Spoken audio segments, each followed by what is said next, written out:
Hi friends मुझे Himanshu welcome my YouTube channel. आप देखुं भावुं रोसे घर आज मुझे कौन करुँची। हाँ आज्ञा रज एक स्पेशल आइटम बना आइटम हूँ फ्राइड राइस और चिकेन। आसनु देखिए फ्राइड राइस केमी बना आ तार परिमाण कौन। फ्राइड राइस बनाने आम नहीं 500 ग्राम बासमती चावल गाजर आउ बीम को काटिक रखाई ए काजू किशमिश और तेजपत्र डालचीनी गुजराती। तो आसतु देखा यार प्रस्तुति प्रणाली। प्रथम कौन करवा प्रथम गैस रे पानी गरम होती पानी आस्ते आस्ते गरम हो गलानी से आम किछि तेजपत्र डालचीनी एवं गुजराती पके देखिए पानी धीरे धीरे गरम है सहित टे तेल पकेवा। तेल पकेबार कारण तेल न पकेले भात गुड़ा सब जॉइंट हो किसी तेल पकेले तेल पके सारे भल भाव गोलई दवा। गोलई देले गोलई सारा पर भात कि लुण पकेगा। लुण भातटा सेमती भल लगे कि लुण पकेले लुण पके सारी भल भाव फेंटी दवा। पानी भी धीरे धीरे पूरा गरम है सत्वे आम भिजेक रखी बासमती चावल पकेले बासमती चावल पके सारी हल्का कि मिक्स करदे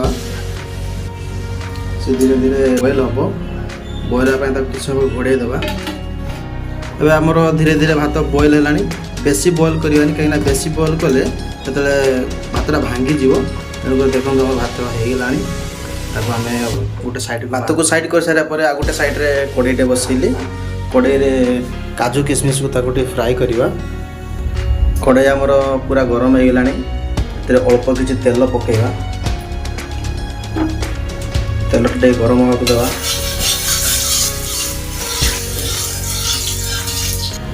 तेल भी आमर पूरा गरम है आम काजू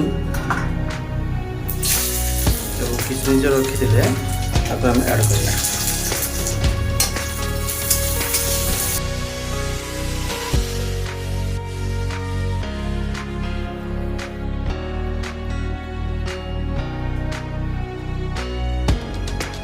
कड़ई तेल गरम है आम कि गोटा मसला पकेले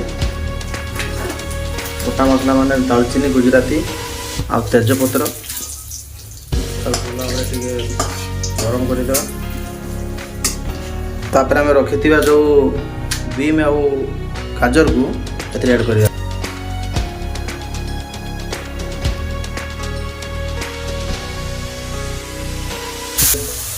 स्वाद अनुसार लुण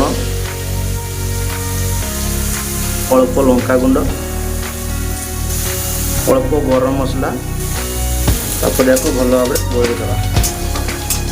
आप चाहिए कैप्सिकम भी नहीं पारे ऑप्शनल अच्छी।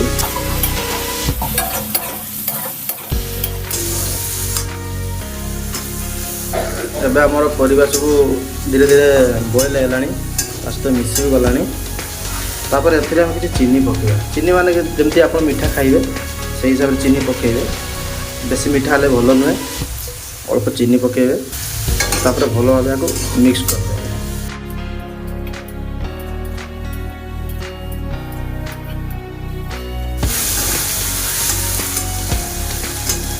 धीरे धीरे चीनी भी मेल्ट होगा बसला। आम भात को ठंडा कर रखी भात को सहित ऐड करवा।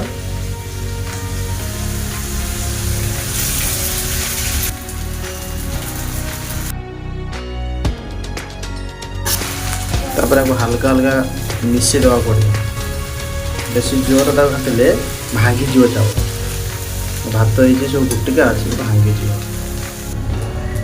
देखो तो भल भाव मिक्स हो गला ये। तापर एम रखी जो काजू किशमिश को ऐड करवा।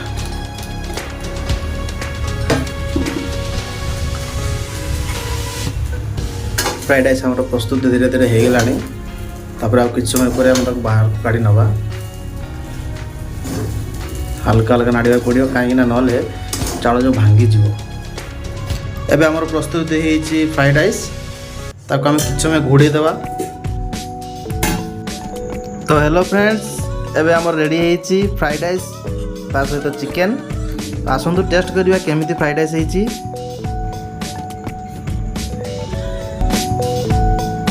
बहुत बढ़िया होईची। आपण निजे बनंतु, टेस्ट करंतु केमिति। तो आपण माने तो देखिले मु केमिति फ्राइड राइस बनैली, ता सहित चिकेन भी हेतिला। तो मु तो खाई टेस्ट कली, आपण निजे बनांतु, आपण घर लोकन को खुआंतु, केमिति लागिला कमेंट माध्यम मते जणांतु। रहउची, नमस्कार, जय जगन्नाथ।